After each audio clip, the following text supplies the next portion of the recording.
최근에 모 연예인 사건 기억하세요? 왜 방송에 나와서 사이좋고 화목한 가족인 척 그렇게 하고 있었는데 알고 보니까 형이며 형수며 엄마며 그 연예인을 거의 착취나 다름없이 부려먹고 살고 있었고 그 연예인은 자기가 희생당하는지도 모르고 몇십 년을 그렇게 살다가 겨우 빠져나왔다고요. 저 이상하게 그 뉴스를 보면서 그렇게 눈물이 나오더라고요. 모르겠어요. 공감이 돼서 그랬던 모양입니다. 누가 그러더라고요. 자식 중에 말 잘 듣는 아이 하나 가지고 희생양 하나 만들어 놓으면 부모를 포함해서 온 식구가 일생을 편안하게 지낼 수 있다고요. 집안에 그런 집들이 많을진 모르겠지만 의외로 왜 저렇게 당하고 사나 싶을 정도로 그리 사는 사람들 생각보다 많아요. 저 역시 그런 사람 중 한 명이었고요. 내가 너희 아버지 죽고 나서 얼마나 많이 힘들었는데 너 안 버리고 산 걸로만 해도 감사하게 생각해야 돼. 알어? 다른 사람은 몰라도 넌 절대로 엄마랑 동생들 배신하면 안 된다. 집 버리고 나가는 거 그거 엄마랑 동생들한테 칼 꽂고 나가는 거나 다름없어. 저희 엄마도 마찬가지였어요. 아버지가 사업을 대차게 말아먹은 이후 저와 남동생 하나, 엄마만을 남겨두고 가족들에게 말도 하지 않고 야반투주를 하셨을 때에 엄마는 무슨 생각을 하셨을까요? 당연히 집안을 어떻게든 다시 일으키시려 했었겠죠. 하지만 가장이 없는 상황에서 엄마도 어떻게 해야 하나 꽤나 막막하셨을 겁니다. 그런 상황에서 장렬합시고 항상 우리 집을 안쓰럽게 생각하는 전 우리 집안의 희생양이 되기에 아주 훌륭한 제목이었죠. 눈만 마주치면 그 얘기를 하셨던 것 같아요. 넌 절대로 배신하면 안 된다고요?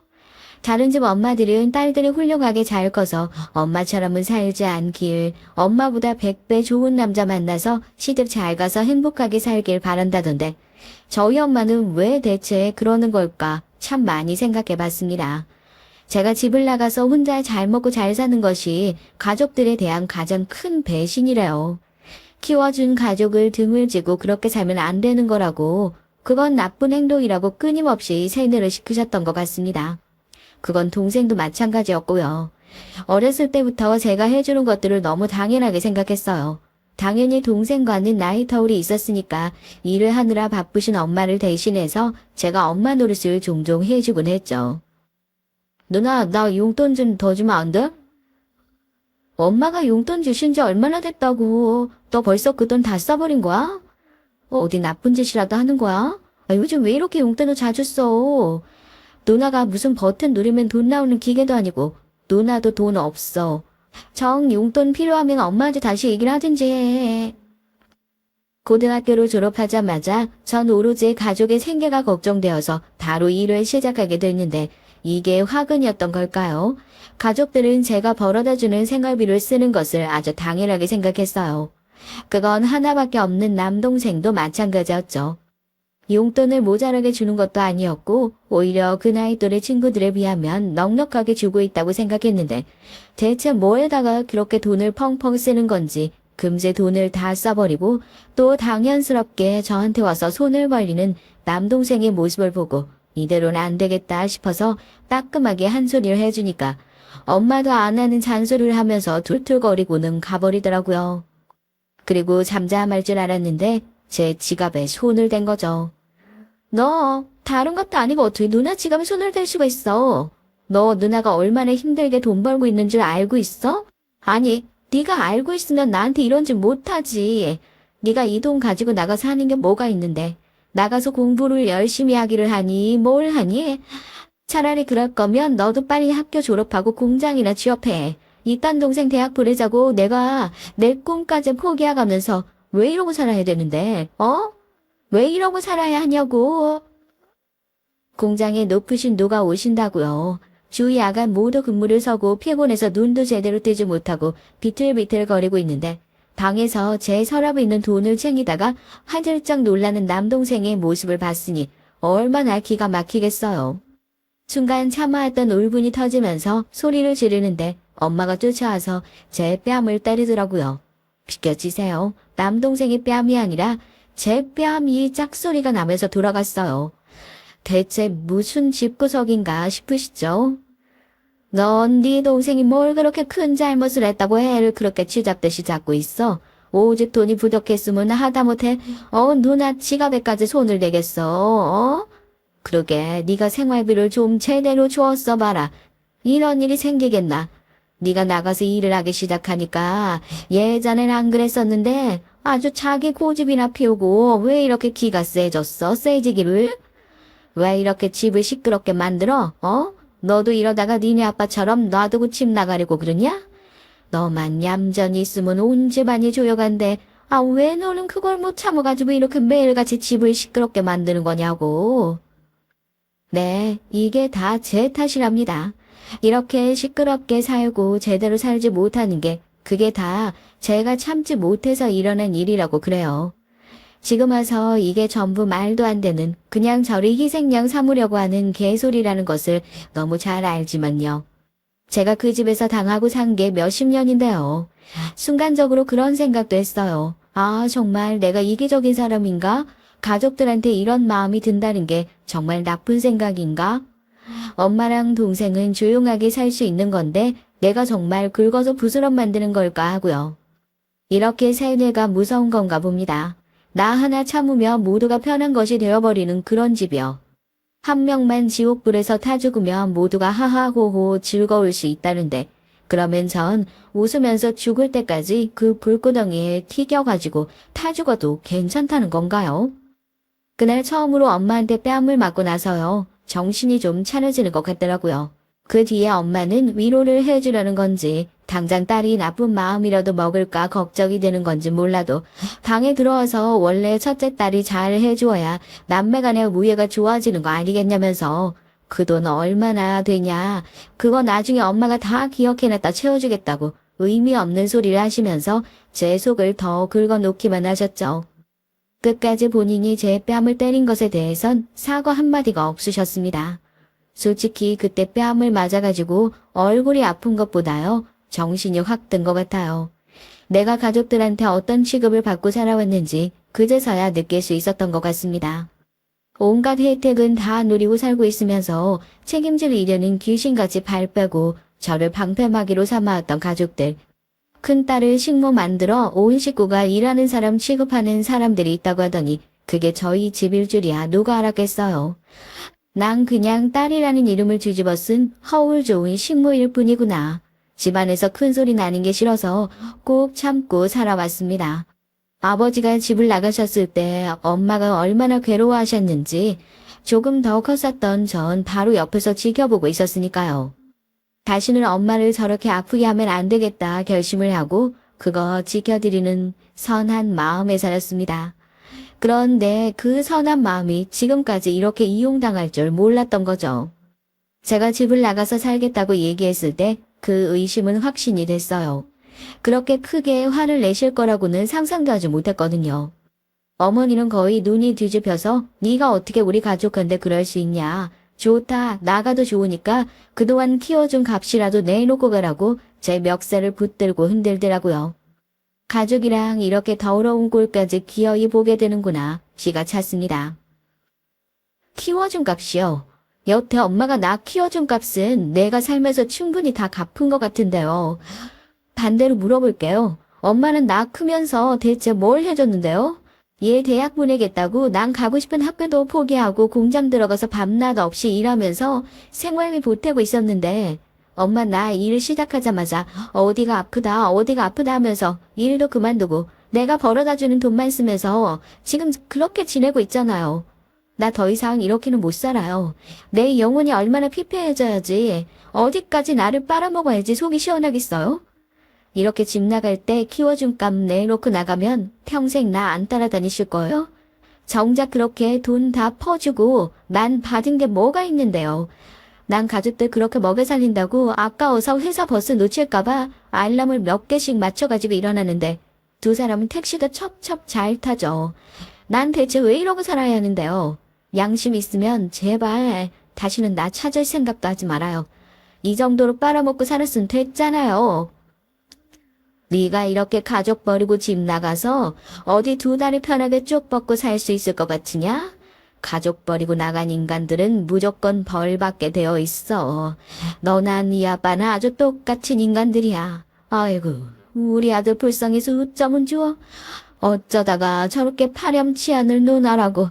어떻게 한 배 속에서 이렇게 다른 자식이 나오냔 말이야. 아이고, 나 억울해서 못 살아. 억울해서 못 살 것 같은 사람이 누군데, 지금 가슴을 치면서 주저앉고 싶은 사람이 누군데, 어머니는 뭐가 그렇게 못내 억울하고 서러우신 건지, 제가 집을 나서는 그 순간까지 제 등에다 대고 원망과 저주가 뒤섞인 말들을 뿜어내셨습니다. 어떻게 딸을 가진 엄마의 입에서 그런 소리가 나올까 싶으시죠? 네, 그런 사람이 있습니다. 제 인생에서 가족이 가장 큰 짐이었는데요. 차라리 집을 나오니까 속이 시원해요. 처음엔 그랬어요. 가족이 멀쩡하게 다 살아있는데 어떻게 보면 제가 그런 가족을 등지고 나온 거나 다름없잖아요. 집에서 너무 오랫동안 세뇌당한 탓일까요? 처음에는 내가 가족들한테 죽을 죄를 지은 것 같고 정말 엄마 말대로 나 혼자만 희생하면 조용할 일이었나 그런 생각도 들었는데 그런 마음도 잠깐이더라고요. 오히려 나와 살면서 느낀 건데요. 제 마음을 어지럽히는 것들이라고 한다면 그게 설령 가족이라고 하더라도 일부러 멀리하면서 사는 게 좋은 것 같아요. 오히려 가까운 사이라고 끌어안고 살면서 평생을 피 줄줄 흘려가면서 사느니 하루라도 먼저 깨닫고 그 감옥을 부수고 나오는 것이 현명한 사람이구나. 내가 하루라도 빨리 거기를 탈출해서 다행이구나 하고요. 뭐 쉽지만은 않았죠. 처음엔 회사로 어머니가 막 찾아오시고 그랬습니다. 한 두어 달 잠잠하나 싶더니 돈이 떨어지신 모양인지 제가 연락을 일부러 계속 안 받으니까 문자로 욕이란 욕을 계속해서 보내시고 너 당장 안 만나주면 죽어버릴 거라느니 죽여버릴 거라느니 대체 가족 사이에서 이게 할 말인가 싶을 정도로 수준 떨어지는 협박들이 오고 갔었죠. 다 무시했습니다. 어차피 이왕 나오기로 마음 먹은 거 흔들리지 말고 독하게 결심하자고 다짐했어요. 그렇게 제가 벽을 꽁꽁 치고 살고 있으니까 이번엔 얘가 쉽게 말을 들어먹을 상황이 아니구나 하고 느끼셨나 봐요. 잠깐 잠잠해지나 싶더니 이번에는 회사로 찾아오신 거예요. 사람들 앞에서 내 얼굴에 먹칠을 하면 말을 좀 들어먹겠거니 싶으셨나 봐요. 여기가 대체 어디라고 오셨어요? 가요. 일단 가서 얘기하자고요. 이 정도로 했으면 됐잖아요. 대체 저한테 뭘 원하셔서 아직도 이렇게 사람을 괴롭히시는 거냐고요? 세상 사람들 여기 좀 보세요. 여기서 일하는 이 아가씨가 집 식구들 다 버리고 나가서 지 혼자 잘 먹고 잘 살겠다고? 자기 동생이랑 자기 엄마 버리고 나간 그런 파렴치한 인간이에요. 이런 사람은 회사에도 있으면 안 돼요. 여기 사장 나오라 그래. 얘 같은 거 당장 잘라버리라고 내가 얘기를 해야겠으니까 너네 사장 나오라 그래. 가족이라는 단어를 갖다 붙이기도 싫을 정도로 징글징글 하더라고요. 제가 아무리 끌어내려고 애를 써봐도 이미 눈에는 도끼가 드글드글 해가지고 발바닥을 딱 붙이고 온 몸에 힘을 주고 버티고 있는데 와 사람이 아니더라고요. 이제는 네 엄마까지 치려고 하냐고 오냐 좋다고 아주 경찰에 폭행죄로 신고해서 합의금까지 싹 다 받아낼 거라고 그러는데 제가 진짜 가슴이 확 답답해지면서 눈물이 나더라고요. 대체 왜 이러냐고 내 인생 좀 놔달라고요.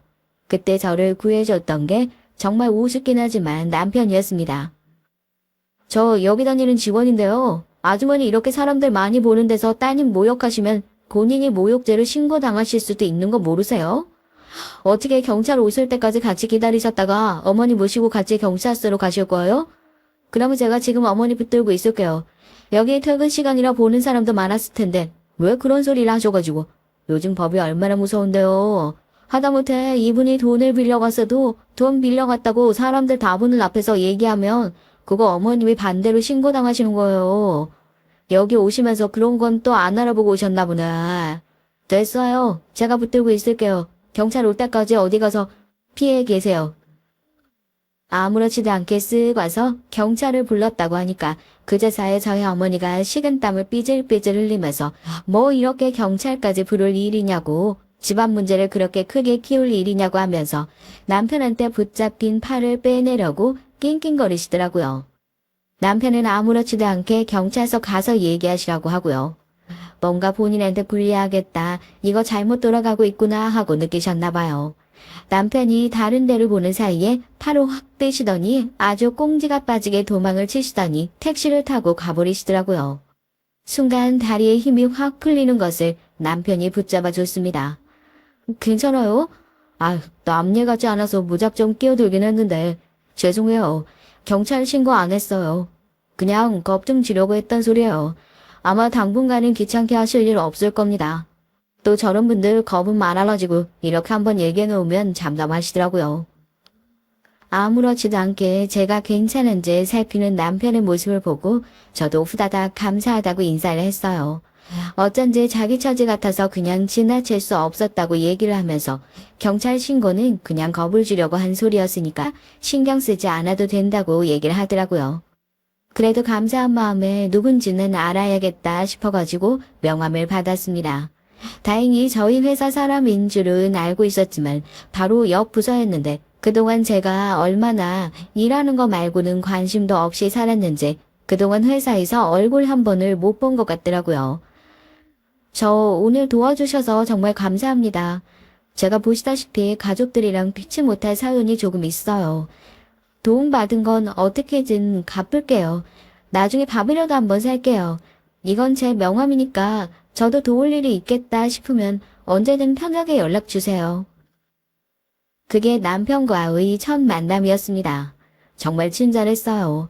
뭐 놀라기라도 많이 놀랐을 텐데 뭐 무슨 도움을 받은 거가 뭐가 어쩌고 갚겠다는 얘기를 벌써부터 하고 있냐. 보는 사람도 많은데 우선 빨리 자기 차에 타라고 괜히 여기 서 있다간 사람들 말할 거리만 더 만들어준다고 하고 그래서 냅다 차까지 얻어 타게 됐어요. 안 그래도 지금 회사 앞에서 이 꼴이 나고 공장 버스를 타게 되면 사람들이 대체 무슨 일이냐고 가족들 간에 무슨 불화라도 있는 거냐고 있는 말 없는 말 다 만들어서 할 게 뻔하니까 택시라도 잡아서 타고 가야 하나 고민했었는데 다행이다 싶었죠. 그러고는 집이 어디냐고 물어보고 불편할 테니까 그 근처 정류장 같은 데서 세워주겠다고. 그러고 한마디도 안 해요. 뭐 무슨 일이 있었는지 가족들이랑 무슨 관계인지 꼬치꼬치 깨물어도 모자랄 것 같은데 이 사람은 정말 제가 놀란 거 그거 하나만 신경 쓰는 눈치더라고요.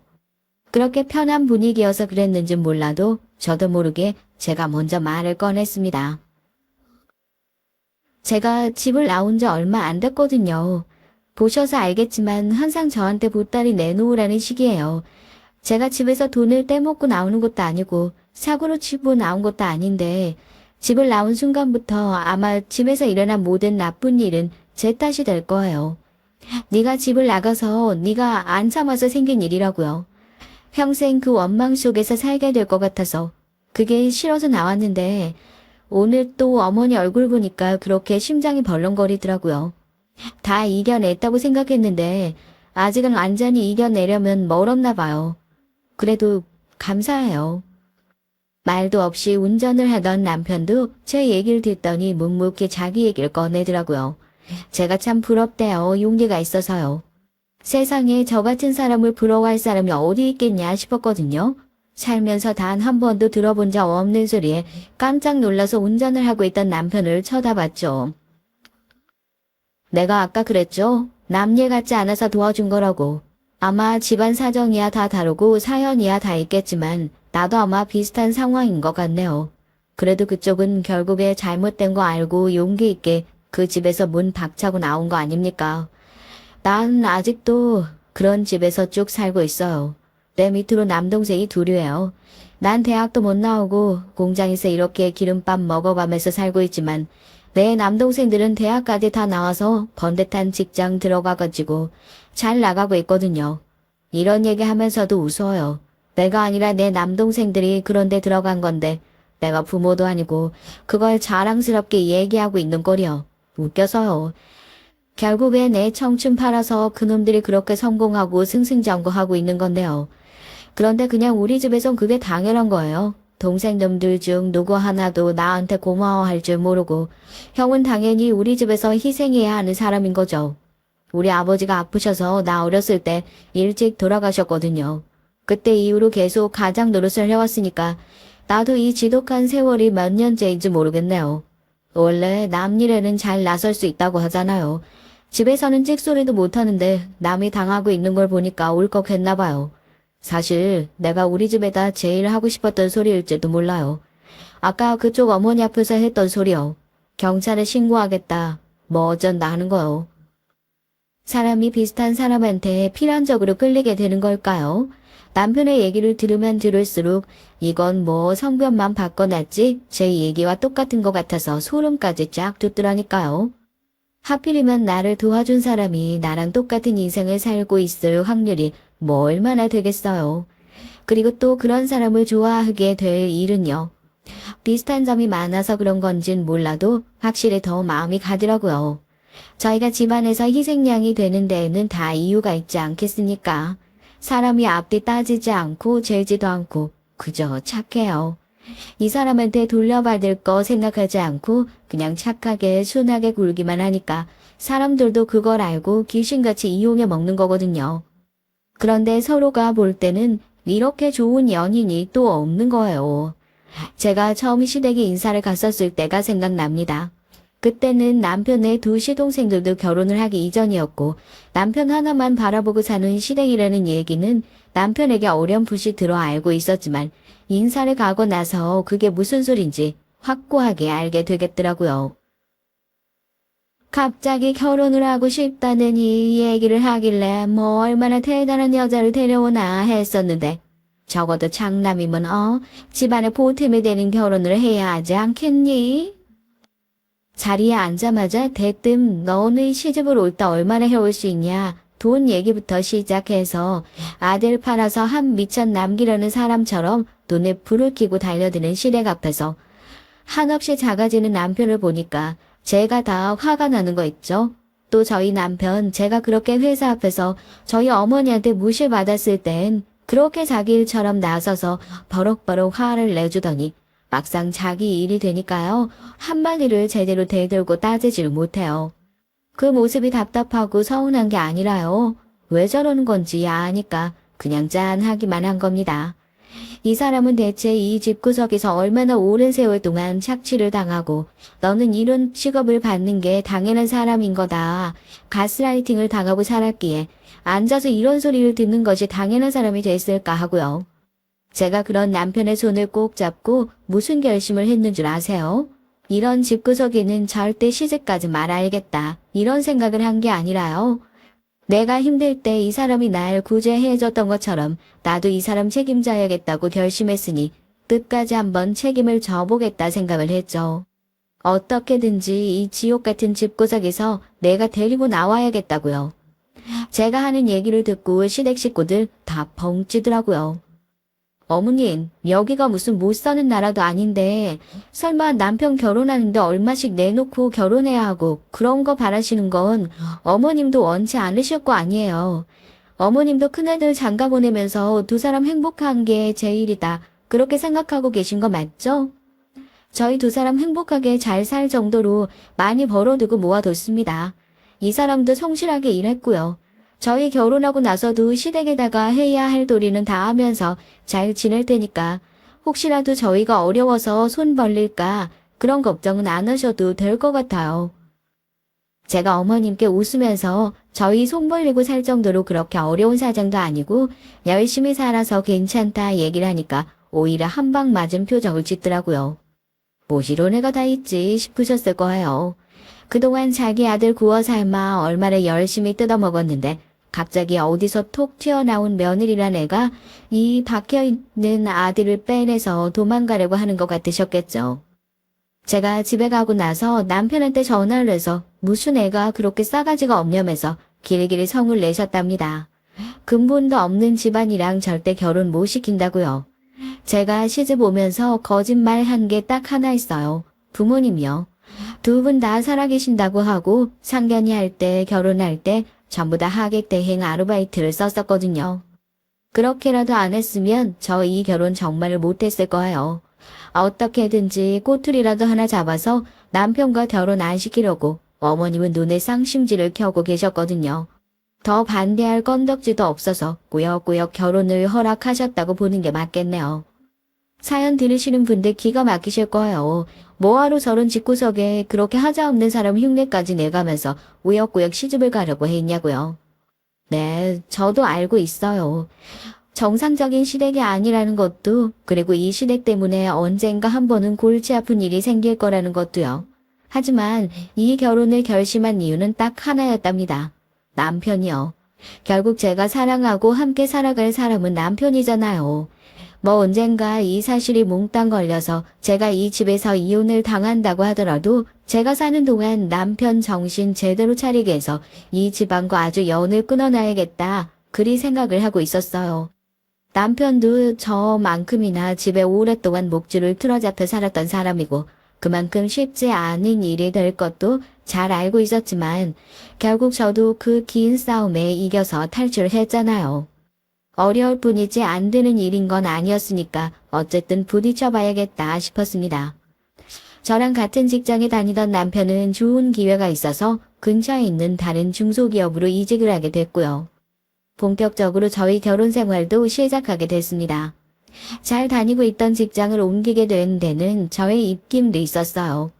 결혼을 하자마자 분가는 절대 안 된다. 다른 사람도 아니고 장남인데 무조건 집에 들어와서 살아야 한다.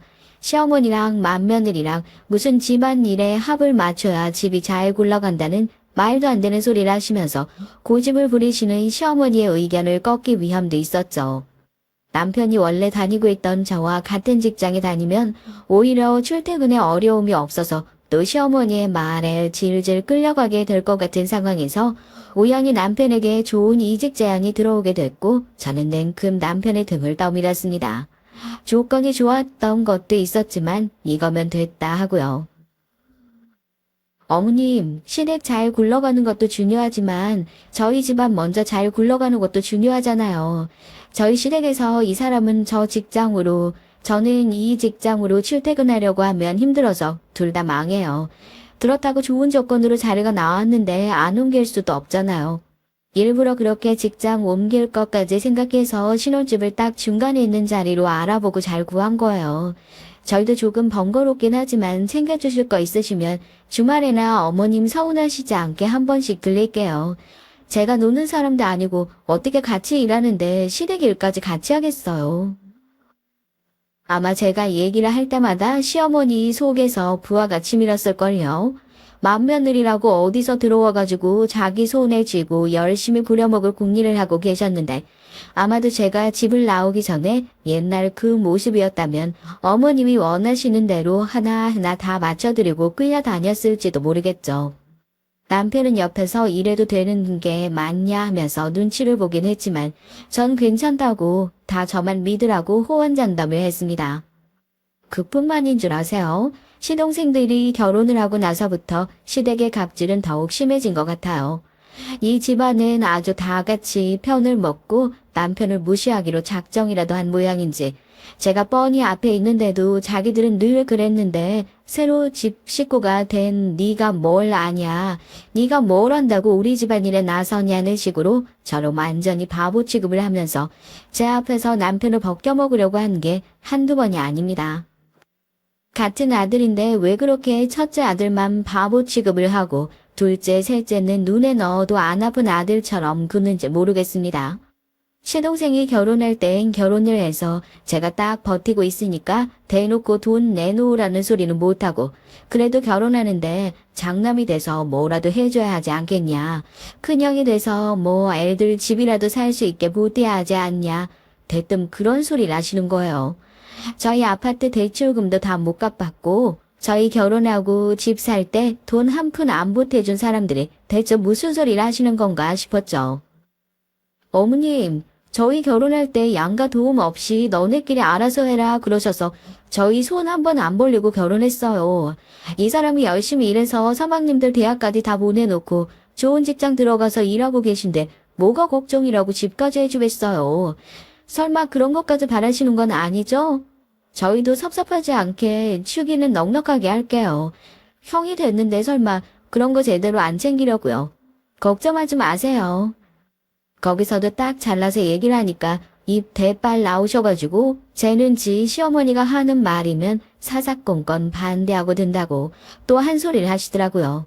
제가 집을 나와서 남 일이라 이렇게 쉽게 얘기할 수 있는 건지 어쩐 건지 몰라도 그동안 집에서 당하고 살았던 게 있어서 그런지 시어머니가 어떤 식으로 남편을 조정하려고 드는 건지 뻔히 보이는 느낌이라고 해야 되나요? 그럴 때마다 툭툭 튀어나가서 아예 발조차 못 들이시게 회방을 놓으니까 속이 다 시원하더라고요. 거기서 본인이 네가 이상한 애다 화를 내면 본인 꼴만 우스워지는 걸 누구보다 잘 아는 거예요. 그러니까 어떻게든지 티 안 나게 저를 괴롭혀 보시려고 애를 쓰시는데 저도 그동안 집에서 당해온 세월이 있는데요. 겨우 이런 것 가지고 당했다고 서러워할 미인도 아니죠. 시동생들은 또 얼마나 웃긴다고요. 자기 집에서 형을 어떻게 대하는지 뻔히 알고 있으니까 제일 많이 이용해 먹는 인간들이 제가 봤을 땐 이 두 시동생들이에요.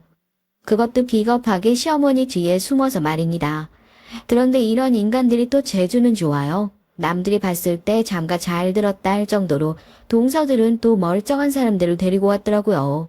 뭐 둘 다 대기업을 다니고 있다고 하고 외모도 예쁘장하길래 처음엔 저도 맏며느리고 하니까 손 아래 동서들과 좀 친하게 지내보려고 먼저 살갑게 얘기도 하고 다가가려고 했었는데요.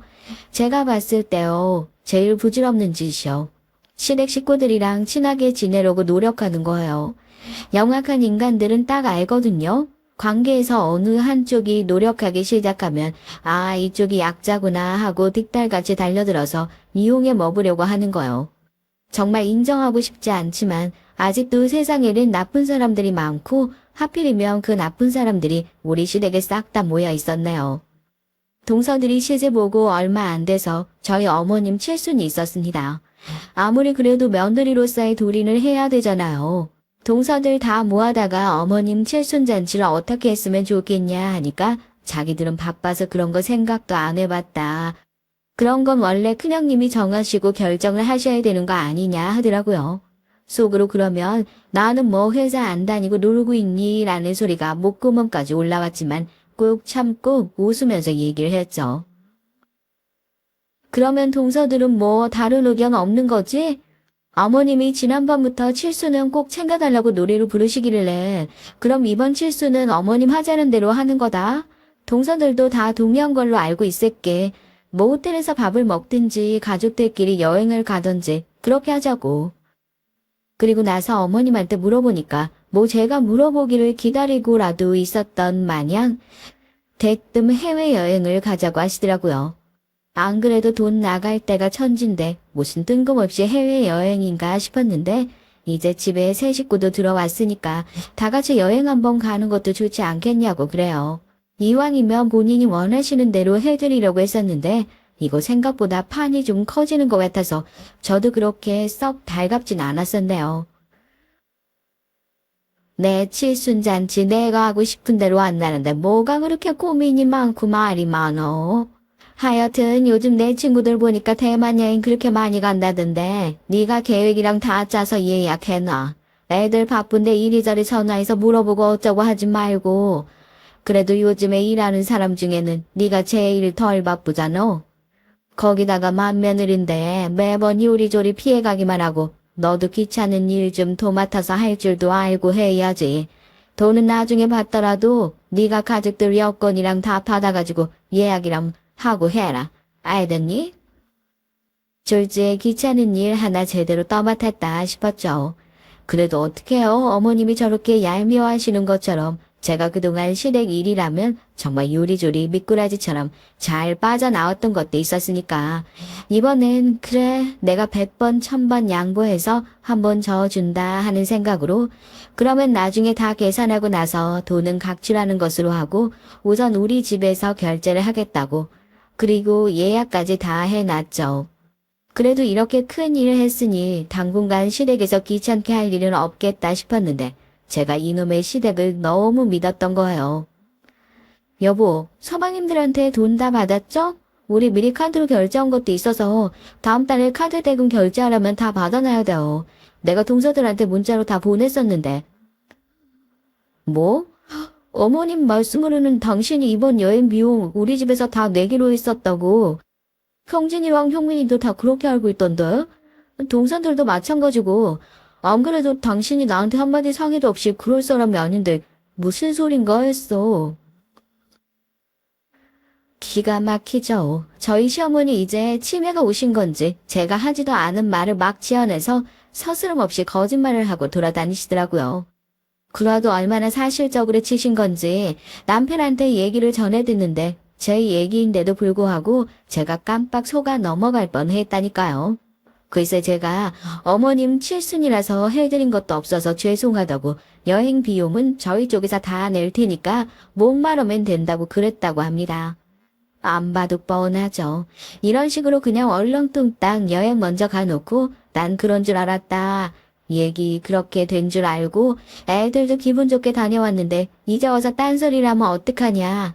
이런 식으로 저희 집에 다 뒤집어 씌우고 돈도 저희가 다 내게 하려는 수작이셨겠죠. 그 얘기를 듣고 어떻게 했냐고요? 뭘 어떻게 해요? 당장 전화했죠. 어머님, 저희 여행 안 가려고요. 아니, 못 가요. 제가 티켓이랑 다 발권한 거 아시죠? 오늘 저녁까지 서방님들 동서들 각자 내야 될 돈 저한테 안 내면 저 이 티켓 그대로 취소해버릴 거예요. 어머님 칠순이라고 여행 가신다고 주변에 자랑도 엄청나게 해놓으신 것 같던데. 그러게 그런 거짓말을 왜 하셨어요? 차라리 그냥 가서 선물을 하나 사달라고 대놓고 말씀을 하셨으면 저도 기분 좋게 사드렸을 텐데 왜 일을 크게 만드시냐고요. 여튼 전 오늘 저녁까지 그 돈 입금 안 되면 이 비행기 티켓 그대로 취소하고 환불할 거니까 그런 줄 아세요? 뭐? 야, 나 지금 여행 가기로 주변에다 얘기 다 해놨는데 그걸 환불하긴 왜 환불해? 애들한테 전화해서 내가 얘기하면 될 거 아니냐. 아유, 저거 진짜. 전화해서 으름장을 놓으니까 그제서야 시어머니가 전전긍긍하면서 서방님들이랑 동서들한테 연락을 싹 다 돌린 모양이죠. 거기도 그래요. 분명 이게 시어머니의 개수작이라는 거 다 알고 있으면서도 그냥 자기들이 돈 내기 싫으니까 맞춰주고 동조해준 게 분명한 겁니다. 남편한테 그랬어요. 이 집 식구들 그냥 싹 다 한 통속이라고요. 남편은 그냥 미안해서 어쩔 줄을 몰라 하죠. 괜히 자기 때문에 이런 집구석에 시집 와서 매일같이 시어머님이랑 기싸움이나 하고 있고 동생들이 속 터지게 하는 거 제가 대신 싸우고 있는 것 같으니까 미안해하는 게 당연하려나요? 부부 사이가 어디 그런 걸로 미안해하는 거야? 됐어. 미안해하는 건 됐으니까 이제서라도 정신 똑바로 차려. 당신 여태까지 계속 이렇게 산 거야? 내가 전화해서 한 소리 하니까 다 저녁 돼서 돈 보내는 거 봐. 할 줄 아는데 이 사람들 안 하고 산 거라니까? 난 그게 괘씸한 거라고. 사람들이 왜 이렇게 못됐니? 할 줄 아는 건데 뻔히 모르는 척하고 그냥 당신한테 의지해서 사는 게 편하고 좋으니까 다들 모른 척 하면서 이렇게 산 거 아니야. 나 이거 확실히 좀 끊어냈으면 좋겠어. 남편은 그때 그 일로 많이 충격받고 저한테 참 많이 미안해했던 것 같습니다. 무슨 기분인지 제가 제일 잘 알죠. 제가 그동안 평생을 믿고 살아왔던 가족이었는데 그 가족들이 사실은 나를 위해주는 사람이 아니었다는 의심이 점차 확신으로 가까워질 때에 그 충격은 말로 다 할 수 없으니까요. 하지만 전 남편을 재촉하지도 그런 남편을 부추기지도 않았습니다. 결국 그렇게 잘못된 세상은 스스로 부수고 나와야지만 의미가 있다는 것을 누구보다 제가 제일 잘 아니까요. 남편이 하루라도 빨리 이게 잘못된 상황이라는 것을 깨닫고 스스로 나와주기만을 간절히 기다리고 있었습니다. 여행 내내 평소와 달리 말도 없이 조용한 남편의 모습을 보면서 내가 눈치채지 못하는 변화가 조금씩은 일어나고 있구나. 그래도 조금은 더 남편을 기다려볼 수 있겠구나. 기대도 되고 참 다행이다 싶더라고요. 그리고 아무리 예쁘게 담아놓고 꽉 눌러놨다고 하더라도 무식하게 봉투에 밀어넣은 내용물은 언젠가 뻥 하고 터지는 법이죠. 그동안 참고 살아왔던 남편의 세월들, 희생양이 되어 살아왔던 그 숱한 고난의 시간들이 뻥 터지게 되는 일이 얼마 전에 있었습니다. 아이러니하게도 시댁을 싹 다 엎어버리게 된 계기는 저희 집에서 찾아온 좋은 소식 덕분이었어요. 저희 남편 정말 성실해요. 이직을 한 직장에서도 꾸준히 묵묵하게 자기 일만 열심히 잘해왔거든요. 고등학교 졸업하자마자 바로 일을 시작해가지고 대학 졸업해서 일을 시작한 사람들보다 대움이 조금 짧을 수는 있어도 기술적으로 따지면 저희 남편 따라갈 사람이 없다고 생각하거든요. 그렇게 저도 자부심을 가지고 있는데 다행히 이번에 새로 넘어간 회사에서도 이런 남편의 진가를 알아봐준 모양이더라고요. 옮긴 지 얼마 되지 않은 것 같았는데 그동안 애를 먹었던 승진 심사에서 통과하게 됐다고 이번에 부장을 달게 됐다고 하더라고요. 여보, 진짜 고생했어. 난 당신이 정말로 잘 될 줄 알았어. 당신 같은 사람이 아니면 누가 승진을 해. 다들 좋아하시겠다. 내가 연락할게. 우리가 저녁이라도 한번 산다고. 또 착한 우리 남편, 이렇게 좋은 일 생기면 누구보다 먼저 찾는 게 가족이라는 것도 알고 있으니까요. 괜히 제 눈치를 보면서 우물쭈물 하는 것 같길래 그럴 필요 없다고, 당연히 좋은 일 있으면 가족한테 알리고 축하받는 게 맞는 거 아니겠냐면서 어머니에게도 남편의 승진 소식을 알렸습니다. 전화를 하자마자 대뜸 그런 좋은 일 있으면 니네가 한턱이라도 쏴야 하는 거 아니냐 하시는 소리에 또 빠직하긴 했지만 가정이 어쨌든 간에 결국에 그 한턱 쏘려고 연락드린 건 맞으니까요. 안 그래도 그러려고 했다고 저녁에 다 같이 대게집이라도 가자고 말씀을 드렸어요. 저희도 그렇게 잘 버는 건 아니고 대게집 가면 지출이 상당하죠. 큰 마음 먹고 가는 거예요. 그래도 다른 일도 아니고 남편의 승진 소식인데 가족들 다 불러서 그 정도 가게에서는 먹어야겠다. 저도 나름대로 오늘은 돈 아낄 생각 안 하고 가족들 다 거기로 모은 거고요. 참 이게 사람이 말이 아다르고 어다르다고 기분 좋게 사줄 수 있는 사람이 있는 반면 이 사람 입에는 뭐 하나 들어가는 것도 참 아까운 사람이 있잖아요. 저만 그런가요? 꼭 안 해도 될 시덥잖은 소리를 해가지고 사람 기분을 망치는 사람이요. 저희 서방님이랑 동서들이 꼭 그러거든요. 저희 남편은 딱 봐도 잔뜩 들떠 보였습니다. 그래도 가족들한테 가장 먼저 이 기쁜 소식을 알리고 싶었던 사람이고 축하받고 싶었던 사람이니 왜 아니겠어요. 그런데 정작 가족들은 승진 축하 자리에 오면서 그 흔한 꽃다발 하나 사오는 사람이 없었어요. 제가 연락이라도 할 걸 그랬어요. 그래도 형 승진 축하 자리인데 꽃다발이라도 하나 사오셨으면 좋았을걸. 형도 오늘 자리 많이 기대하고 있었는데. 됐다. 먹지도 못하는 것을 괜히 거추장스럽기만 하고. 돈만 낭비지. 언제부터 우리가 축하할 때 꽃 싸들고 와서 주고받았다고. 넌 왜 애가 오자마자 애들한테 잡들이라고 난리야. 그렇게 가족들 다 같이 밥 먹는 게 중요한 거지. 축하가 어쩌고 뭐가 어쩌고. 지금 니네 집 잔치 열고 싶은데 우리 들러리로 세우겠다. 이런 소리밖에 안 들린다 나는. 제가 틀린 소리 했나요? 저희 집 잔치하는데 축하해주는 들러리로 왔으면 최소한 꽃다발이든 케이크든 선물이든 성의 표시는 해야 할 거 아니에요. 비싼 밥 얻어먹으면서 2만 원짜리 꽃다발 하나 사오는 것도 아까워서 들어오면서 볼멘 소리 나는 인간들이 가족들이라고. 저런 사람들한테 제 돈 써서 맛있는 음식을 대접하고 싶다는 생각이 들겠어요? 당장이라도 거기서 그냥 돌아가시라고 더 사드리고 싶지도 않으니까 그냥 집 가서 라면이나 속 편하게 끓여 드시라고 하고 등을 밀어서 다시 가게 밖으로 내보내고 싶었지만 또 가족들이랑 오랜만에 같이 밥 먹는다고 들떠있는 남편을 괜히 실망시키고 싶지도 않아가지고 이런 일로 큰소리 내지 말자고 그냥 앉으시라고 꽃은 제가 주문하겠다고 그러니까 그냥 서방님이 주신 걸로 하라고 그러고 몰래 화장실에 들어가서 급하게 꽃 배달을 시켰어요. 그렇게 앉아서 대게집은 어디가 좋네. 요즘엔 대게 수율이 어쨌네 저쨌네 하면서 자기네끼리 이제는 가게 품평회를 시작하는데 주둥이를 한 대 콱 쥐어받고 싶다는 생각밖에 안 들더라고요. 그렇게 한참 술도 마시고 대게도 먹고 분위기가 무르익고 서방님이 주신 꽃바구니라고 해가지고 꽃까지 받은 남편도 기분이 많이 좋아 보이더라고요.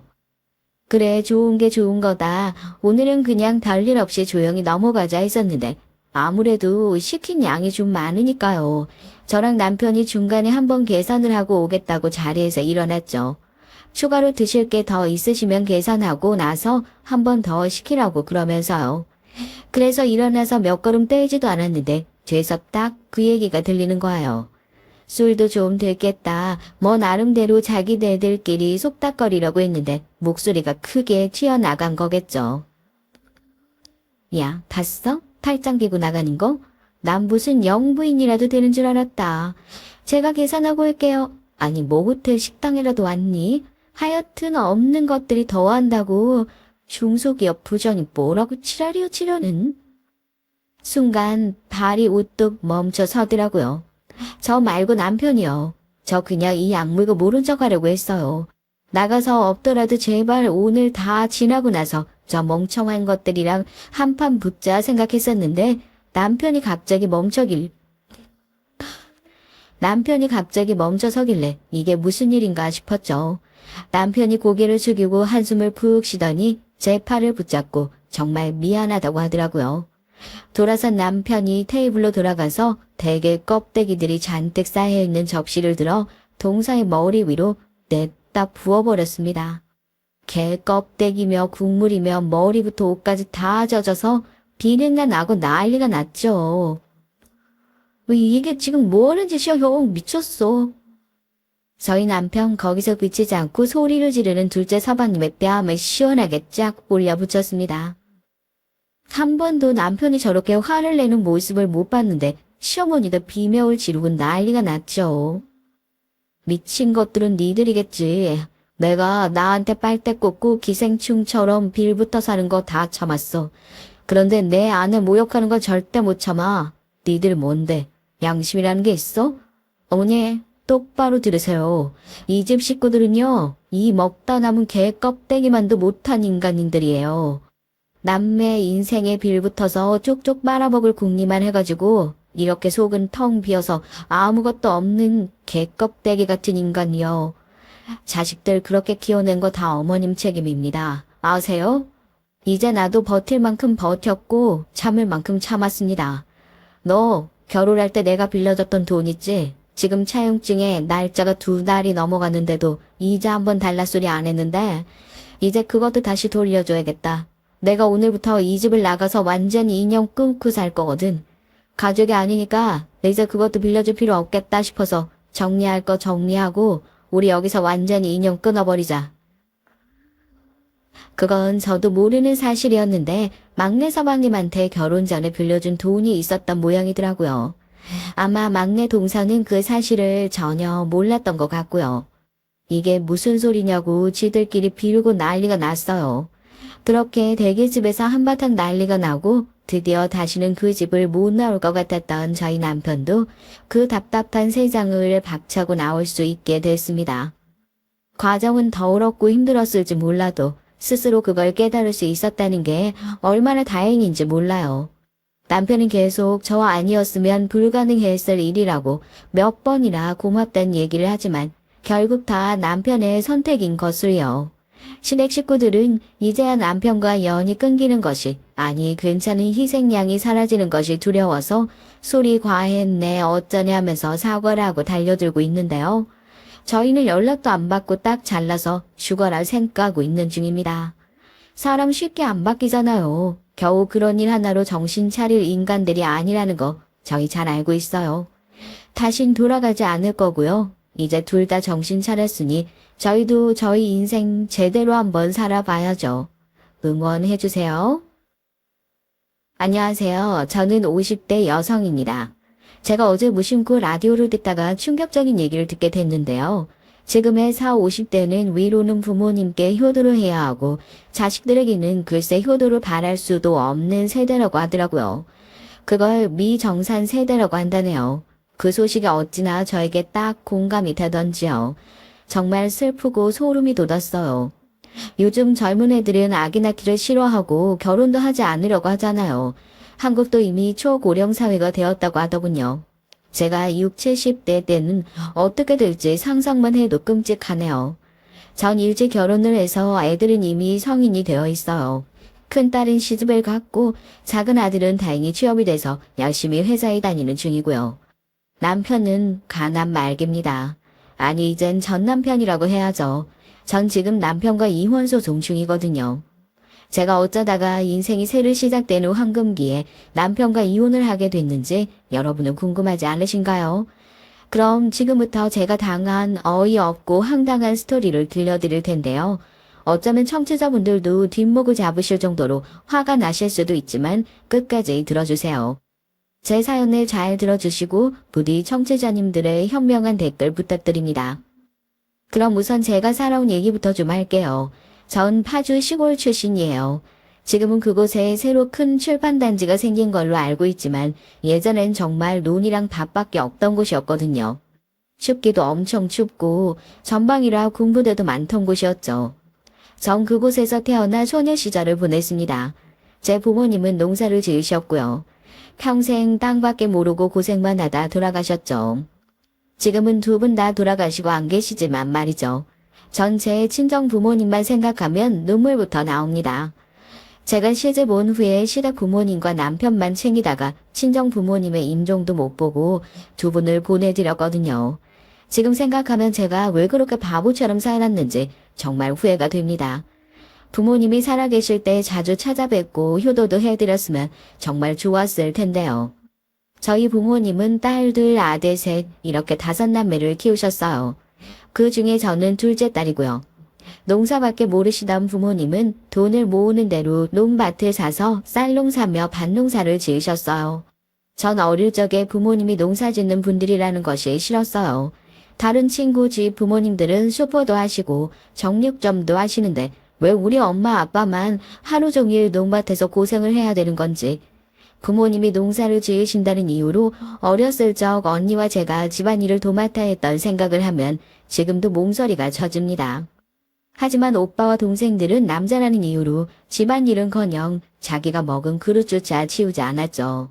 저와 언니가 오빠, 동생들은 왜 집안일을 하나도 안 하냐고 불평을 하면 아버지는 이런 말씀을 하셨습니다. 제 부모님은 옛날 분들이 다 그렇듯이 남아선호 사상이 짙은 분들이었거든요. 아버지, 왜 오빠한테는 설거지 안 시키고 맨날 나한테만 시켜요? 저도 다음 주에 시험이란 말이에요. 기집애가 공부를 해서 뭘 해. 그냥 얌전히 집안에서 엄마나 돕다가 시집가 버리면 그만인걸. 네 오빠가 잘 돼야 돼. 그래야 나중에 우리한테 돌아올 것이 있지. 저는 그런 부모님의 가부장적인 태도들이 싫었습니다. 그런데 더 화가 났던 것은 아버지의 밑에서 오냐오냐 비호만 받으며 아무것도 안 하는 큰오빠였어요. 큰오빠는 항상 아버지가 그런 말씀을 하실 때마다 아버지 뒤에서 혀를 내밀며 저를 약올렸거든요. 그러면서 하는 말이 더 가관이었어요. 내가 이 집안의 왕이야. 내가 이 집안 이끌고 나갈 장남의 장손이니까 누나도 너도 다 소로 없어. 내가 엄마 아빠 모시게 될 거니까 내가 지금 대우받는 게 당연한 거야. 그래, 우리 늙으면 큰오빠한테 부양받아야 되니까 너희들이 억울해할 건 없어. 너랑 네 언니야 다 시집가면 그만이지. 남의 식구가 될 거잖아. 그런데 아이러니한 건 제 큰오빠는 부모님의 1년도 안 모시고 돌아가실 때까지 시골에서 그냥 방치했다는 거예요. 세상에 이런 불효자식이 있습니까? 전 그 당시에 친정 부모님께 딸이라고 하도 구박을 받고 차별을 받아서 지금도 그게 너무나 가슴에 맺혀 있어요. 그래서 제 아이들은 그렇게 키우지 않으리라 굳게 다짐을 했습니다. 제 언니는 그런 차별 대우를 받으며 반쯤은 체념을 했죠. 그래서 언니는 저처럼 아버지에게 불평도 하지 않고 그저 묵묵히 자기 일을 했습니다. 마치 엄마처럼요. 전 그런 큰언니를 볼 때마다 답답했어요. 언니는 화도 안 나? 왜 딸만 차별 대우받고 살아야 돼? 언니가 아버지한테 한번 불평이라도 해봐. 됐어. 어차피 이 한국 사회에서 여자의 위치는 그런 거야. 난 나중에 결혼 절대 안 할 거야. 공부 열심히 해서 해외 나가서 살 거야. 언니는 정말 그 말대로 부모님이 고등학교 진학을 반대하시자 짐을 싸서 나가버렸어요. 지금은 미국에서 큰 한인 슈퍼를 운영하면서 살고 있고요. 미국인과 결혼했고요. 하지만 그땐 저희 집에서 난리가 났죠. 아버지랑 고등학교 진학 때문에 싸운 다음날 언니는 바로 가출을 했거든요.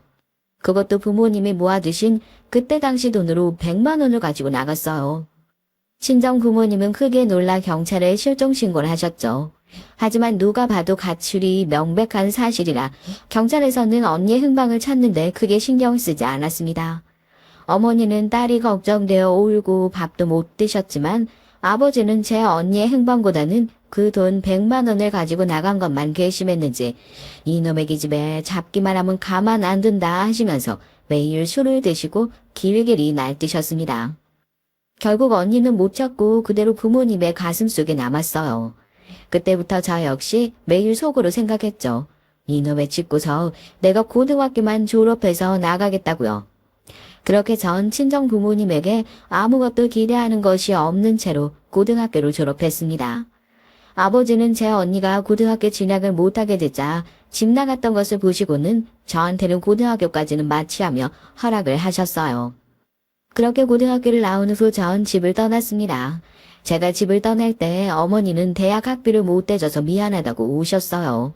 하지만 전 드디어 지긋지긋한 집구석을 떠날 수 있다는 것만 해도 좋았습니다. 제 집에서 정말 하녀처럼 온갖 집안일을 다 하고 그것도 모자라 농번기에 농사일까지 동원돼야 했거든요.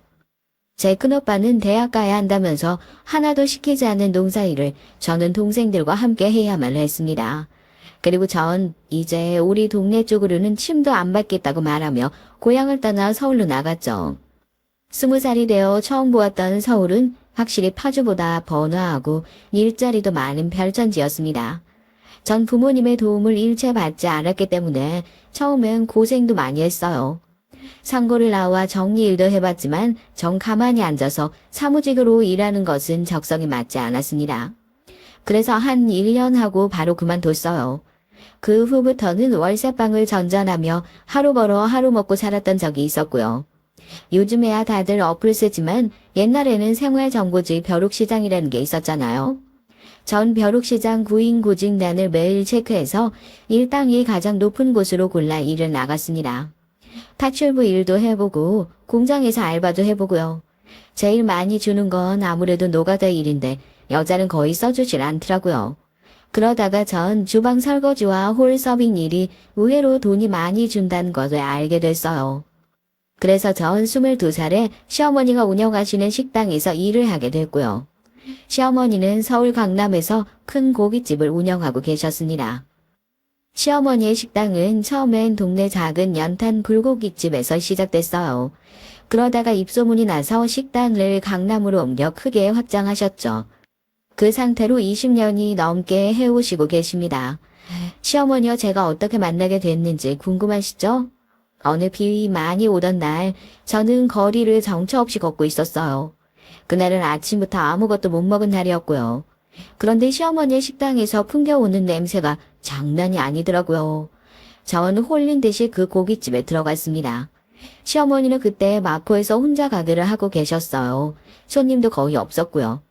시어머니는 저에게 뭘 먹을 거냐고 무뚝뚝하게 물어보셨습니다.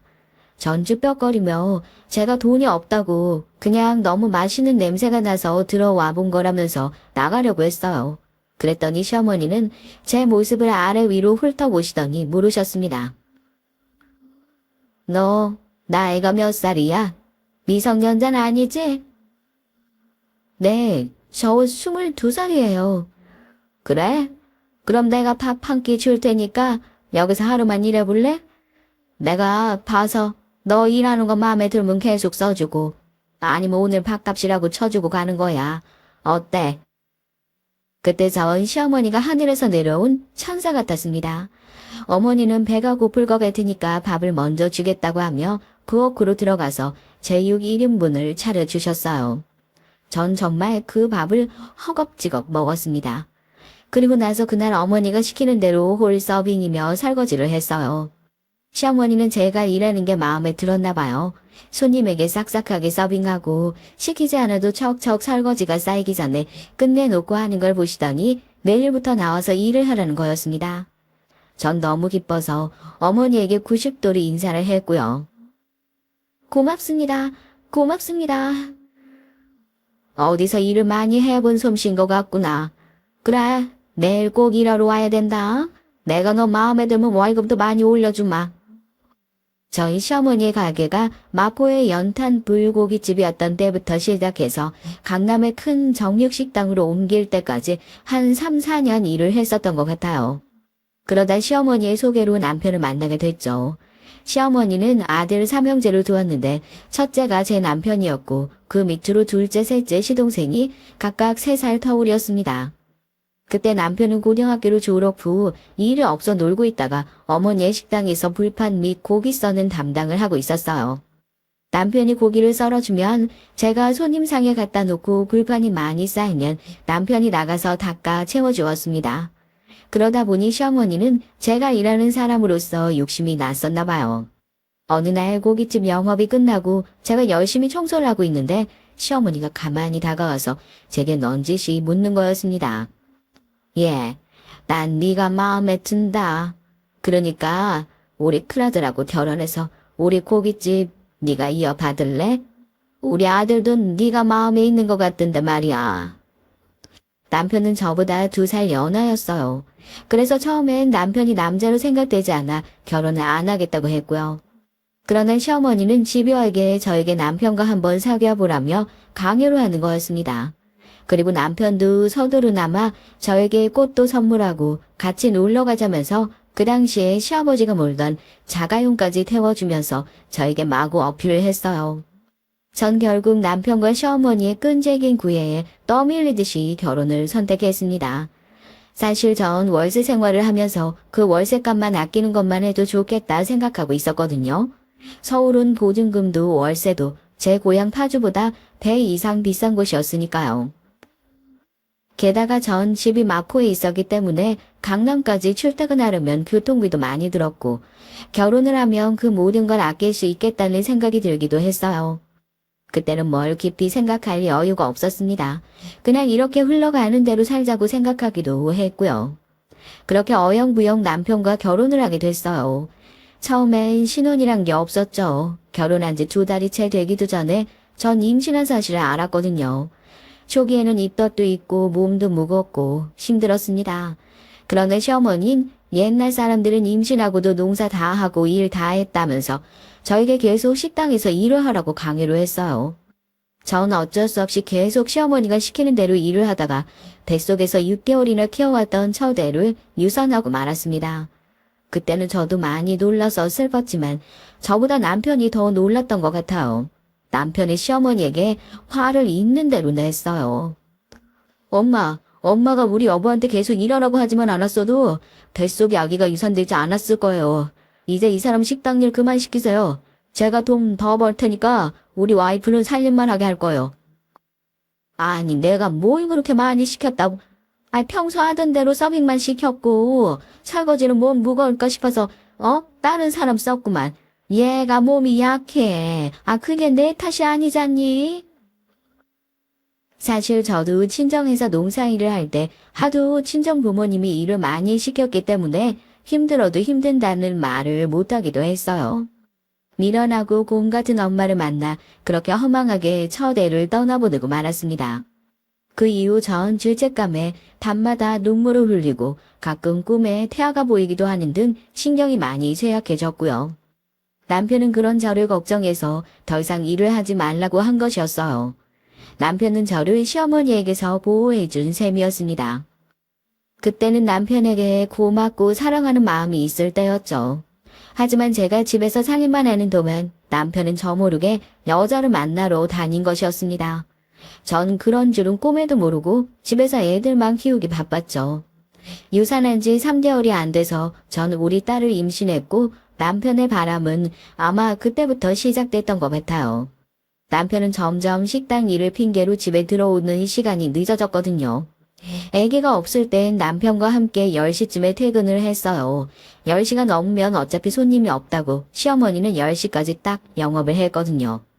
그런데 제가 집에서 독박 육아에 힘들어하고 있을 때였습니다. 남편은 점점 친구들을 만나 조금 늦는다더니 그게 새벽 2시, 3시가 되는 것이었어요. 술에 취해 늦게 들어와서 씻지도 않고 잠이 드니 저는 애 보기도 힘든데 남편의 술 취한 치닥거리까지 해야만 했습니다. 사실 남편은 술을 너무 과하게 좋아하는 사람이었죠. 그런데 고깃집에서 일을 하면서 술 마실 시간이 없으니까 그동안 참았던 거였습니다. 그런데 제가 육아 때문에 집에만 있게 되자 남편은 남자, 여자, 친구들까지 집에 데리고 와서 3차까지 술파티를 하는 것이었어요. 남편은 아무 관계도 아닌 그냥 술친구라 했지만 정 그 꼴을 보기 싫어서 그 밤중에 애를 데리고 밖에 나갔다가 남편의 친구들이 다 가고 나서 새벽 3, 4시에 들어온 적도 많았어요. 제가 너무 마음에 안 들어하는 남편의 버릇이 또 한 가지 있었는데요. 남편은 주사가 굉장히 심했습니다. 술만 취하면 꼭 저와 강제로 관계를 하려고 했거든요. 전 술 취한 사람은 딱 싫어하는 성격이에요. 그 이유는 친정 아버지가 주사가 심했거든요. 그런데 남편은 꼭 저희 아버지가 술 마시고 들어오면 어머니한테 하듯이 저한테 함부로 대했습니다. 제가 남편을 받아주지 않자 남편은 바람을 피우게 된 것인지도 모르겠어요. 꼭 술에만 취하면 강제로 부부관계를 원했고 전 그것을 칼같이 거절했습니다. 그러다 딱 한 번 남편이 술 취한 채가 아닌 기분이 좋은 정도로 마시고 들어왔을 때 둘째 아들이 생긴 거였어요. 그 후부터 전 남편과 각방을 썼습니다. 전 애들만 데리고 안방에서 자고 남편 혼자 컴퓨터방에서 잤어요. 각방에는 다 이유가 있었습니다. 남편은 다음날 일찍 고기를 사러 마장동 육류시장에 가야 했거든요. 그리고 술 마시고 들어온 남편은 온 방안이 울려대도록 코를 골았어요. 그럼 그 소리에 애들이 계속 울었거든요.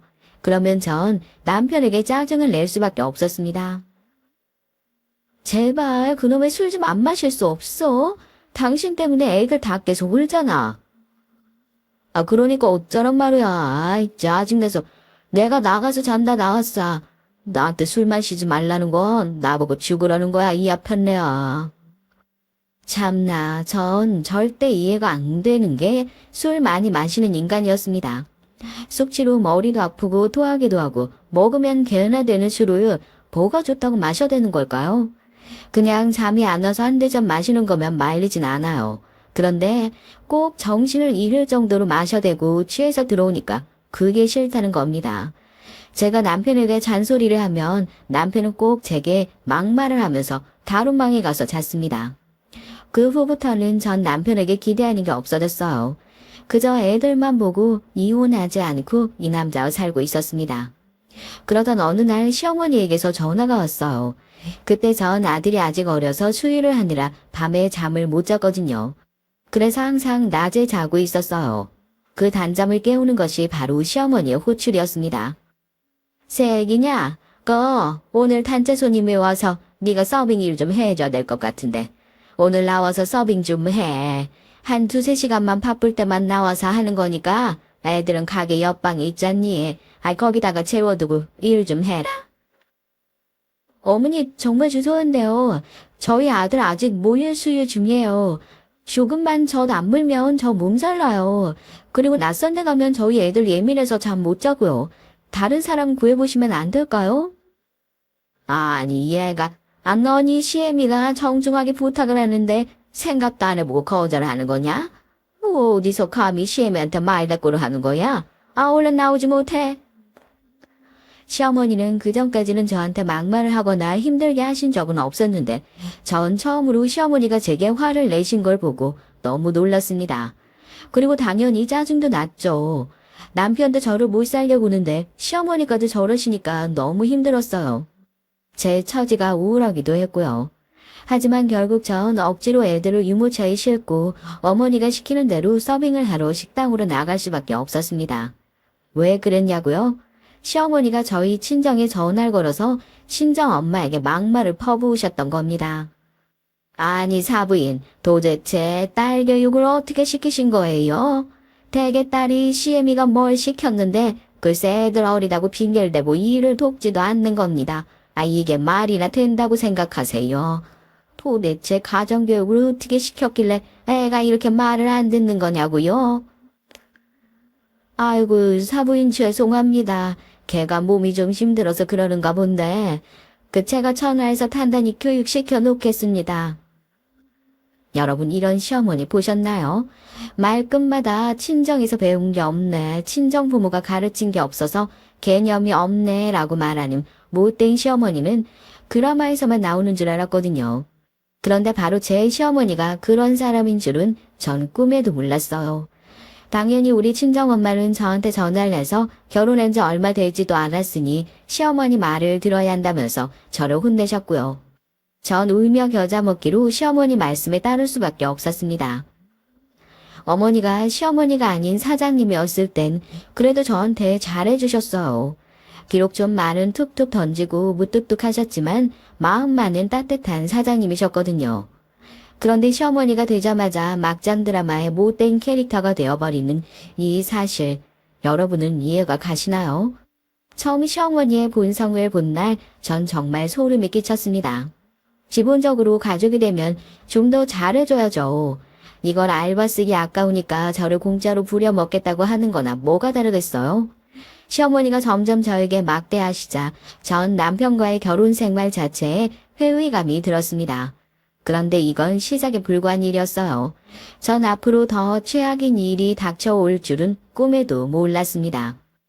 제가 깜빡 잊고 시동생에 대한 얘기를 안 했는데 제 시동생들은 제가 결혼해서 애 둘 낳았을 땐 둘 다 총각이었어요. 둘째 동생은 막 레지던트가 된 여자친구를 사귀고 있었는데 이 여자가 나중에 제 동서가 되거든요. 근데 이 동서도 정말 자기 혼자 잘난 여자였습니다. 그리고 막내 시동생은 대학생이었고요. 막내 시동생은 그래도 제가 시집살이 당하고 있으면 시어머니에게 제발 그러지 말라며 제 편을 들어주기도 했었어요. 그래서 전 나중에 막내 시동생을 좀 챙겨줬습니다. 시동생이 결혼할 때 선물로 냉장고를 해줬거든요. 막내 시동생은 고마워했지만 문제는 그 막내 동서가 될 여자였습니다. 막내 동서는 입을 삐죽거리면서 이렇게 말하는 것이 아니겠어요? 아, 이거 아울렛 제품이라 백화점권 부품부터가 다른데. 형님, 제가 형님 되실 거라서 높아심에 얘기하는 건데요. 땡땡마트 제품은 사지 마세요. 좋은 건 다 백화점에 있어요. 선물을 주시려면 좋은 걸로 좀 주시지. 역시 가난한 사람은 보는 눈이 없나 봐. 전 막내 동생의 비꼬는 말을 듣고 정말 어이가 없었습니다. 시동생이 예뻐서 큰맘 먹고 100만 원이 넘는 냉장고를 선물로 줬는데 막내 동서는 하나도 고마운 기색도 없고 고맙다는 소리도 안 하는 거였어요. 전 화가 나서 이걸 반품해버릴까 생각도 했는데 그냥 시동생을 봐서 참았거든요. 그런데 동서들도 아주 제 신경을 건드리고 싸가지가 없긴 마찬가지였습니다. 제 큰 동서는 레지던트 2년차의 시동생과 결혼을 했는데요. 그때 시어머니는 아주 한박 웃음을 지으셨어요. 우리 집에 의사 며느리가 들어왔다면서 이제 본인도 친구들에게 자랑거리가 생겼다는 것이었습니다. 그러면서 저에게 이런 말씀을 하셨어요. 네가 형님이기는 해도 쟤보다는 덜 배웠을 거 아니야. 그러니까 동서라고 깔보지 말고 옳은 말을 하면 경청해야 된다. 알겠냐? 너는 고등학교밖에 못 나왔잖니. 그러니까 동서가 너 얼마나 너보다 똑똑하겠어. 어머니, 그게 무슨 말씀이세요? 집안일이나 고깃집 일 외에 제가 동서한테 얘기할 게 뭐가 있다고요. 그리고 제가 서열상 위잖아요. 그러자 시어머니는 제 말은 들은 척도 안 하고 새로 들어온 의사 며느리에게 친한 척을 하면서 옆에서 이것저것 챙겨주는 것이었어요. 동서는 시어머니와 제 얘기를 듣더니 의미심장한 미소를 지으며 당장 저를 얕잡아 보는 말투로 말했습니다. 아, 형님은 고등학교만 나왔구나. 수준 떨어져서. 엄니 걱정하지 마세요. 저 형님이랑 별로 말 섞을 일도 없을 것 같고요. 그럴 수준이 못 되는 사람이랑 저 친하게 지낼 생각 없어요. 그래. 얘는 우리 식당 서빙만 하려고 들어왔던 애니까 넌 신경 쓸 거 없다. 아, 넌 의사니까 우리 아들 잘 좀 부탁한다. 전 지금도 시어머니보다 큰 동서가 더 얄밉고 밉습니다. 이렇게 인성에 문제가 있는 여자가 의사가 되면 안 되는 거 아닌가요? 의사면 뭐 하겠어요. 인간성이 더러운데 말이죠. 하지만 저의 시어머니는 티나게 동서들을 저와 차별 대우를 하셨어요.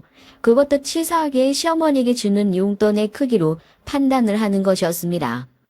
의사 동서야 물론 잘 버니까 시어머니에게 용돈 100만 원씩 팍팍 드릴 수 있겠죠. 그리고 막내 동서 역시 친정이 잘 살았거든요. 시어머니가 자랑처럼 말씀을 하신 적이 있는데요. 막내 동서 부모님이 강남에 10층짜리 건물이 한 채 있는 건물주라는 것이었어요. 시어머니도 막내 동서에게 그 말을 듣자마자 태도가 싹 바뀌었습니다. 무슨 말만 하면 우리 막내 며느리 하면서 막내 동서만 챙기는 거였어요. 그에 비하면 저의 친정은 심하게 차이가 나는 게 맞았죠. 제 부모님은 돈도 많이 못 버시는 농사꾼이었으니 말입니다. 시어머니는 둘째 동서가 들어오자 저와 비교를 하면서 저를 못살게 구셨어요. 그러니까 막내 동서가 들어오니 완전히 막내 동서만 이뻐라 하시는 거였습니다. 처음엔 저를 꼬드겨서 남편과 결혼하면 지금 운영하는 식당을 물려주는 것처럼 말씀하셨던 시어머니가 이젠 돈에 눈이 멀어서 저를 찬밥처럼 내치시니 저는 억울한 마음이 들었죠. 그래서 어느 날은 시어머니에게 서운하다고 따지려고 한 적도 있었고요. 우리 애들이 학교에 들어간 후 저는 시어머니의 식당에서 일을 하기 싫어서 집 주변에 있는 작은 분식집에서 3-4시간 정도 하는 아르바이트를 구했습니다. 그랬더니 그 사실을 알게 된 시어머니가 난리가 난 거였어요. 뻔하게 시어머니가 식당을 운영하고 있는데 그 일을 도와줄 생각을 안 하고 다른 데서 돈 벌려고 한다고 말이죠. 그래서 전 어머니께 직접적으로 말을 하기로 마음먹었습니다. 어머니, 생각 좀 해보세요. 제가 어머니 식당에서 일을 하면 월급이 나오나요? 저한테 가족이라는 이유로 돈 안 주시잖아요. 전 남편이 버는 돈만 가지고는 살림하기 힘들어요. 애들 다 학교 들어갔고 학원비 필요한 나이들이에요. 그런데 어머니는 저한테 하루 종일 일만 하라고 하고 월급 안 챙겨주시잖아요. 뭐야? 넌 어떻게 하면 하나만 알고 둘은 몰라. 이게 다 나중에 너한테 식당 넘기려고 그러는 거잖아. 그런데 그새를 못 참고 너는 딴짓이나 하려고 하니? 내가 뭘 믿고 너한테 식당을 맡겨? 그러가. 당신이 여기 나와서 일이라도 하면 나중에 내가 이 고깃집 물려받으면 나도 좋고 당신도 일할 때 있어서 좋고. 근데 왜 안 하려고 하는데? 어차피 내가 사장 될 거고 당신은 사장 부인 되는 거 아니야. 저와 어머니의 옆에서 고기를 썰고 있던 남편이 저를 힐끗 쳐다보더니 시어머니의 편을 드는 것이었어요. 하지만 전 그 두 사람의 속내가 다 뻔히 읽혔던 것을 어쩌겠어요. 못된 남편, 그 못된 남편의 편인 시어머니를 더 이상 믿을 수가 없었습니다. 넌 다신 공짜로 일을 하고 싶은 생각이 없었어요. 그래서 한 달에 다만 120만 원이라도 주면 홀 서빙 일을 생각해 보겠다고 했죠. 그랬더니 시어머니는 얼굴이 붉어지면서 화를 막 내시더라고요. 이야, 이런 도둑년의 신부 같으니 내가 홀 서빙 알바한테 한 달에 얼마 주는 줄 아냐? 88만 원 줘. 근데 넌 똑같은 시간 일하고 120만 원 뜯어가겠다는 거냐? 됐다. 나 너한테 일 안 시킬 테니까 네 맘대로 살아. 저희 시어머니는 아르바이트 애들에게 박하셨어요. 그러다 보니 대학생들은 한두 달 일하다가 다 말도 없이 그만둬버렸거든요. 그러고 나면 꼭 시어머니는 저한테 이렇게 무임금 노동을 시키셨습니다. 저도 그걸 뻔히 알고 있었기 때문에 시어머니에게 그 당시로는 큰 월급을 제시했던 거였고요. 결국 전 시어머니의 무임금 노동에서 빠져나올 수 있었습니다. 그리고 집 근처에서 아르바이트를 하다가 힘들면 쉬고 또 다른 일 찾고 그런 생활을 계속했어요. 보험 영업도 해보고 카드 정수기 영업도 하고요. 그러다 홈쇼핑 콜센터가 저에게 적성에 맞더라고요. 9시부터 16시까지 콜센터 일을 했고 그 일로 아이들 학원비며 부족한 생활비를 보태면서 살았습니다. 한 군데 정착을 하니까 제 능력을 인정받아 직급도 올라갔고요. 지금은 팀장 자리에 올라 있습니다. 월급도 나름 많이 받고 있어요. 아마 그래서 지금이라도 저는 남편과 시댁을 잘라내고 새 생활을 하려고 생각한 것도 있습니다. 코로나가 유행하기 전에 있었던 일인데요. 그때 마침 설 연휴가 시작되던 때였거든요. 저는 홈쇼핑 일 때문에 시댁에 바로 가지 못했어요. 설에 더 바쁜 일이 홈쇼핑이잖아요. 그런데 설 명절 전에 시어머니는 저에게 무리한 요구를 하셨습니다. 그날 아침도 바빠서 겨우 세수만 하고 나가려는데 어머니가 전화를 하셨더라고요. 예, 이번 명절에 우리 식당에 단체 손님 오는데 네가 그날 일 좀 해줘야겠어. 네 동서들은 그런 일 해본 애들도 아니니까 너밖에 할 사람이 없잖니? 어머니, 이런 일로 저 부르지 말라고 하셨잖아요. 저도 홈쇼핑 일 때문에 바빠요. 이번 명절 때 저희 회사에 일이 얼마나 많은지 모르시죠? 저 어쩌면 밤까지 일해야 될지도 몰라요. 전업주부인 막내 동서에게 부탁하세요. 제가 거절하자 시어머니는 화를 내면서 미친 듯이 소리를 질러댔습니다. 뭐? 그깟 전화 받는 일 따위가 뭐가 대수라고 식당 일을 못하겠다는 건데? 너 이제 나이 좀 먹었다고 이 시엠이 가르치려고 드냐?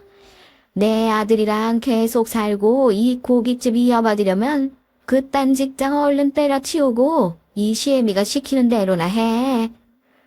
시어머니는 저에게 있는 대로 소리를 지르시곤 전화를 딱 끊어버리셨어요. 전 정말 어이가 없어서 말도 안 나오더라고요. 이 집안 사람들은 다 자기밖에 생각 안 나는 이기적인 사람이었습니다. 며느리에 대한 배려라고는 눈꼽만큼도 없는 사람들이었죠. 전 이때부터 이혼을 결심하고 준비해왔던 것이에요. 제가 이혼을 생각하게 된 두 번째 이유는 또 따로 있었습니다.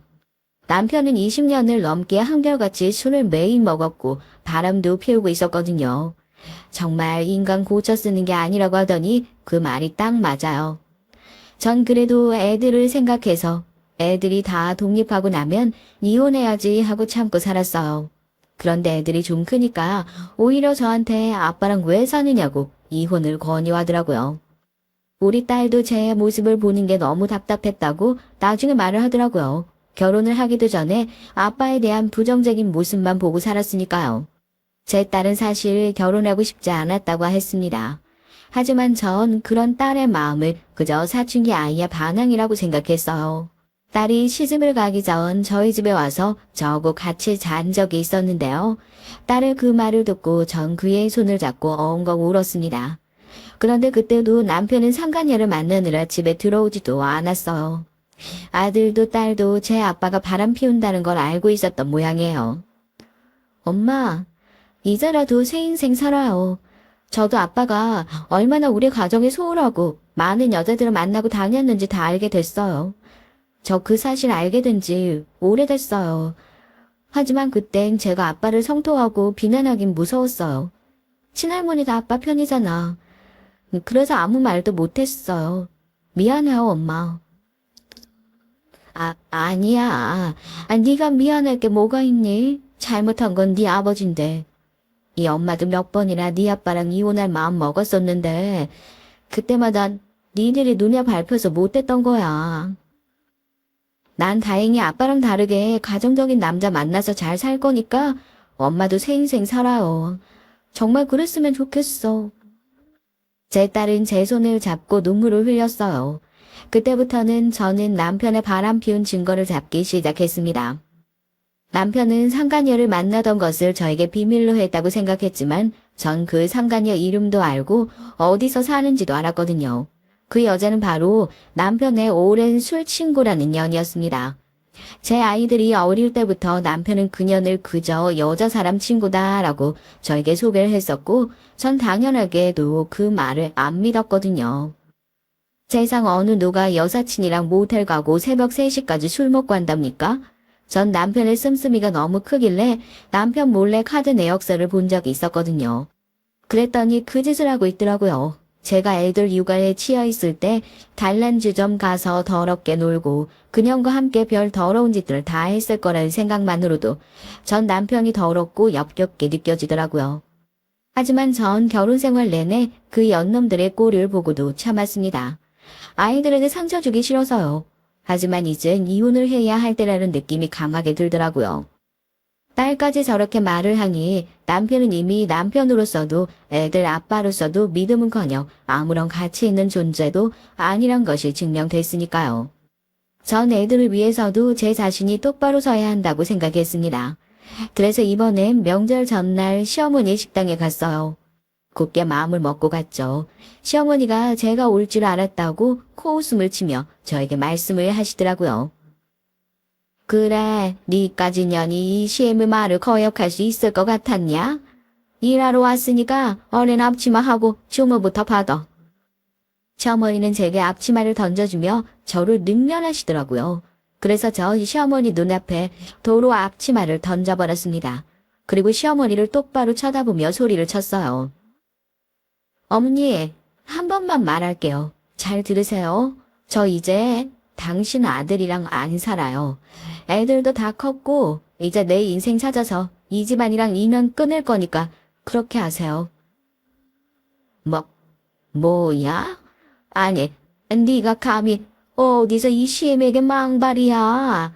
너 친정에서 그렇게밖에 못 배웠어? 뭐 잘못 먹고 미친 거 아니냐? 전 이 집의 하녀가 아니에요.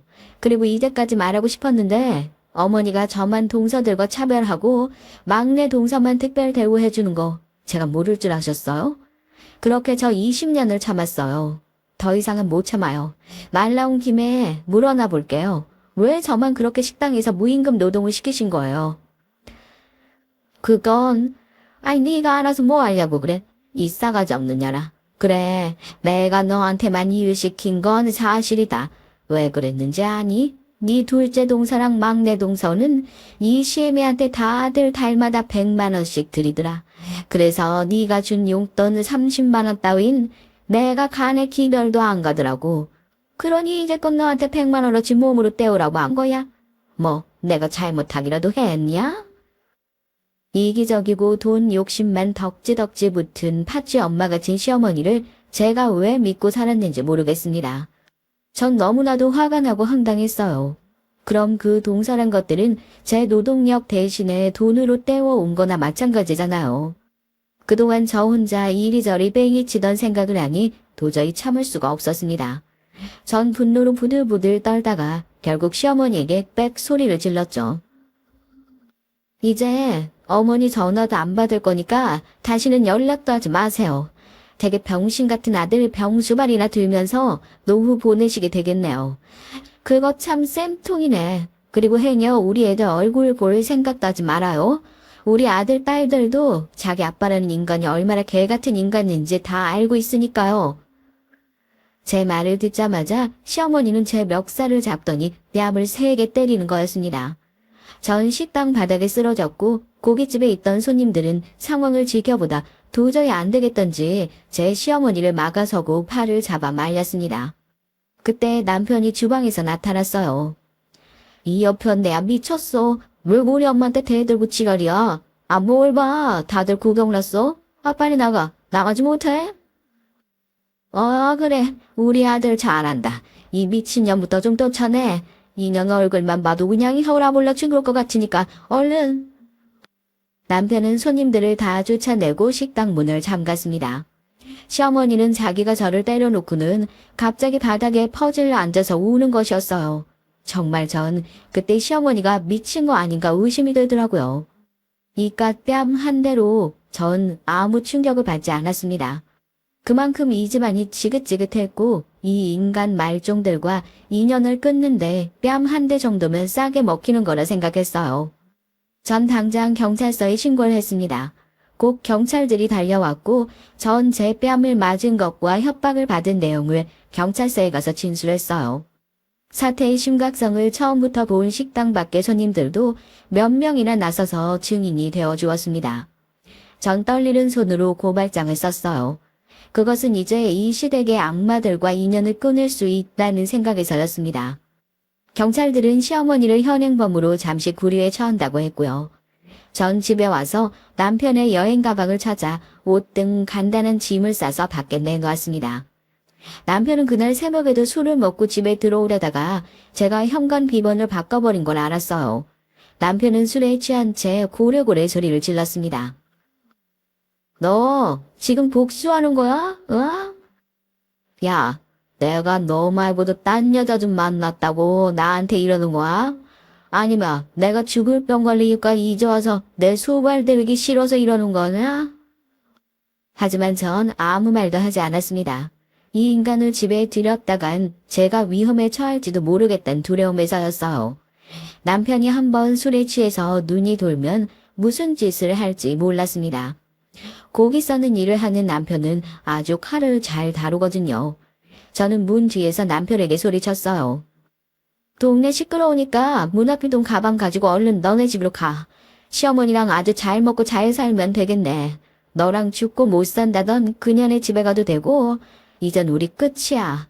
그러니까 이 집에 다시 오지 마. 나 다시는 찾지도 말고.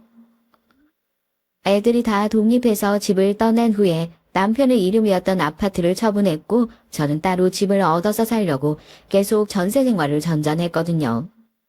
그래서 생각보다 남편과 나눌 재산 같은 건 없었어요. 그래서 전 일단 그 사람을 내쫓고 이혼 소송을 생각해 보자고 했던 거죠.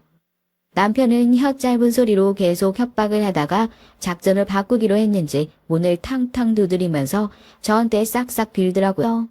상간녀를 정리하고 올 테니까 자기가 죽을 때까지만 함께 하자고요. 그런데 제가 미쳤습니까?